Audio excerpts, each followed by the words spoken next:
Emotional torture, confinement, isolation, crushed spirits, exhausted, no love, no hope, no milk left to give, breeding factory, discarded like garbage.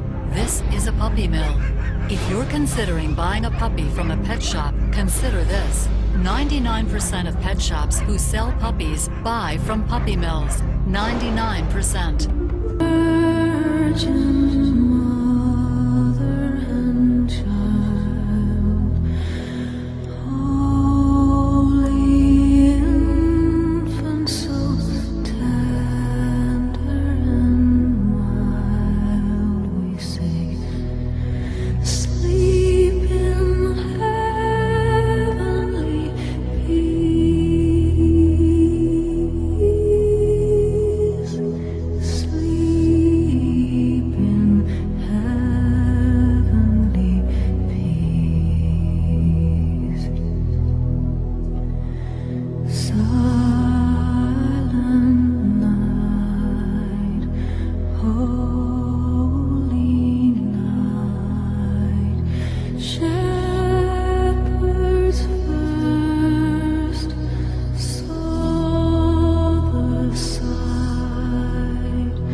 In a small wire cage my entire life.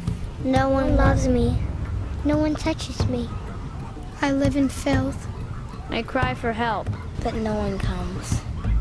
No one cares. When I get sick, no doctor comes. No doctor comes.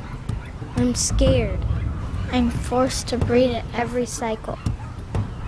My children are taken away from me, and they are sick. They often die. I am America's dirty little secret. Dirty little secret. I am a multi-billion-dollar industry. I suffer for human greed. I am a puppy mill dog. I am the parent of the puppy in the window. When you buy a puppy from a pet store or over the internet, you keep me here. You keep me enslaved. Please love me. Please help me. When you stop buying, I will be saved. Please adopt from your local rescue or shelter and make the world a better place.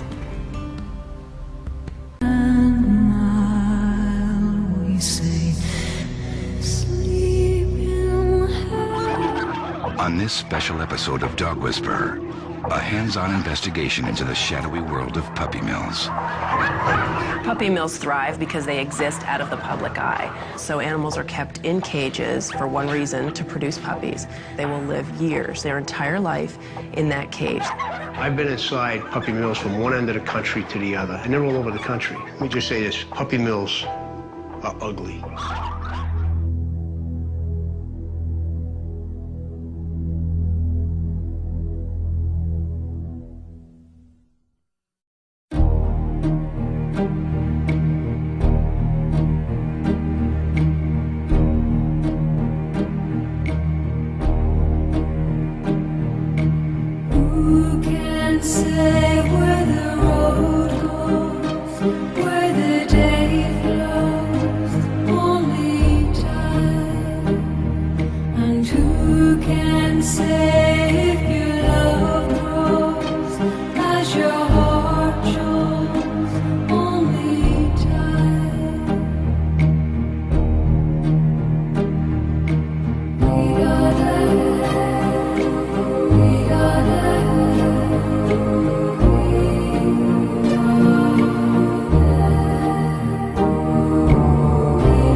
Ziva's life will not be in vain. I have a really, really sweet, very nice-tempered female, about 5 or 6 years old, very gentle personality and whatever. And so I thought, oh, okay. And she said, well, there's just one hitch. She's missing her back feet and her tail. Her mom bit her back feet and her tail off when she was born. So I said, oh, okay. Obviously, right away in my mind, I'm thinking, we're taking this dog. You know, I asked her, can she walk? She said, oh yeah, she gets around. Okay, so called our truck and our transport, and I said, you know, we've got an extra one to pick up tomorrow in Kansas, and you know, she doesn't have back feet. You know, they can put blankets in one of the kennels for her and stuff. So they picked her up, and boy, shortly thereafter, Daryl, our transporter, called me, and he was furious at the way she handled her dogs. He said she was literally just tossing them in the truck, careless, rough handling of her dogs, to include the little Keishan that had no feet.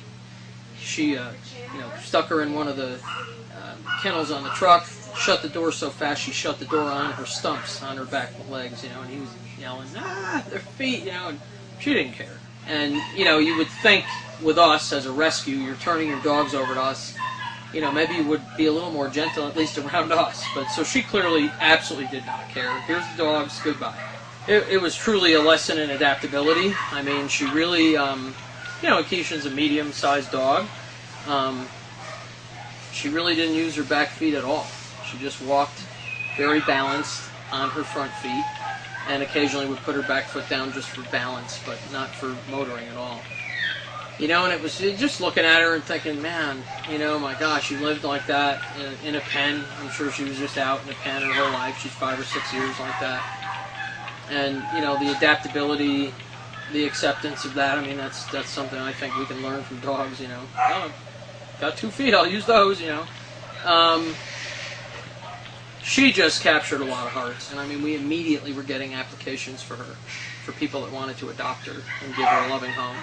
She was unique, though. She was just unique in everything about her. Was gentle and kind. She was very timid, but also very soft-natured and very, you know, don't hurt me, you know, but she loved to be held. And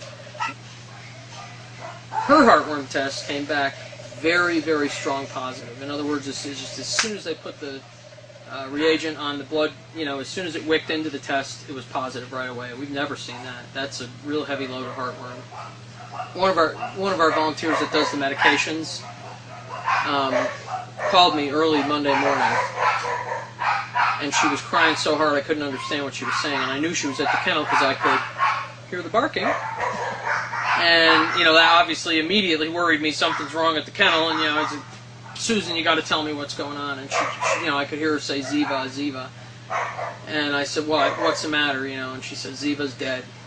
And I'm just telling you, my heart sank so hard. I just thought, oh my God, can you look at her for a full minute, make sure she's not still breathing? In my mind, as a nurse, you know, if there's one thread of life left in her, we're going to save her, we're going to fix it, you know, whatever. She deserves so much more. She's only had 5 days of being in a place where anybody gave a damn about her. She has all these people that want to give her a great home. I don't know any other way to say it. I'm pissed. You know, we don't lose a lot of dogs. It's surprising, really, because some of the conditions they come in are really bad. But we're always able to help them. You know, we just are always able to turn them around. It's very, very infrequently that we lose a dog. So I think that's why she hit me so hard. One, her overall condition, her fighting spirit, the fact that people wanted her. She was just that far from a loving home. She just was kind of like Lily, our founding dog. She was just like her all over again to me. You know, how could you have lived like this for so long? You know, being so used and so uncared for. Your life will not be in vain. It will not. And that's what started this organization. And Ziva, to me, was that all over again. It's time for people to wake up. You know, this is not right. You know, seeing a puppy in a pet store, oh, it's so cute, this and that, you know, this is not cute. Mommy and Daddy are not living a cute life. If these people who go out and buy a puppy in a pet store spent 5 minutes in this building, I guarantee you they would never have made that decision to do that. You know, never. There are ways to go about getting a pet that don't support this industry. shelters, rescues, responsible breeders, they exist, of course. Ziva's life will not be in vain, just like Lily's was. It will not. And I will make it right for the rest of the dogs on that property. I will do it with the authorities or without them. I really don't care. It's going to happen. Ziva came to us, you know, this enchanting, kind, sweet, soft, beautiful dog. And today, I picked her up. This is Ziva now. And I promise everybody, and most especially her life won't be in vain. The fact that she only had 5 days of freedom will bring thousands of days of freedom to thousands of other dogs. And I just thought, I'm so sorry we didn't come sooner. I didn't know. Didn't know you were there.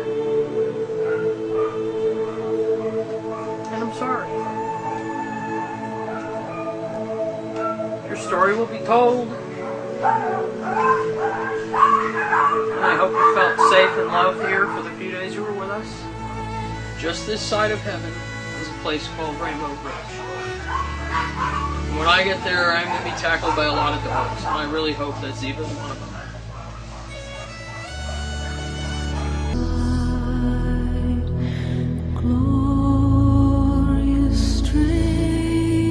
Estimate another 600 unlicensed facilities operating in barns and sheds. Those breeders go to great measures to not be discovered. Smith says some of them debark their dogs. What is debarking? The farmers, the Amish and the Mennonites, they take their, I'm not going to do it, obviously, I'm not even going to show you, but they pull the heads back and then they hammer sharp instruments down their throats to scar their vocal cords so they can't bark. That way they can have 500, 600 dogs in a barn and no one knows. This undercover video of an Amish puppy mill shot by Mainline Animal Rescue provides a startling look. Cowering dogs, some heavily matted. Chicken water.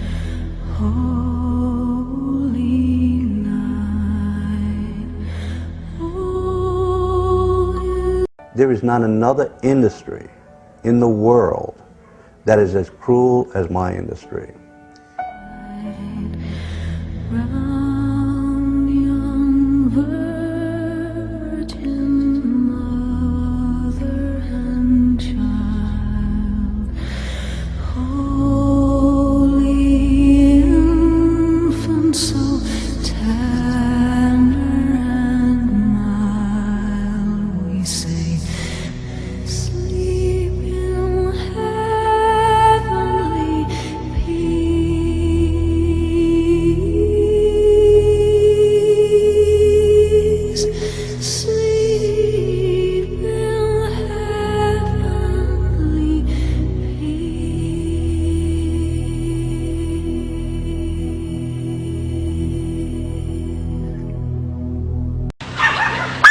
There are a lot of real good people supporting this, and they don't even know it.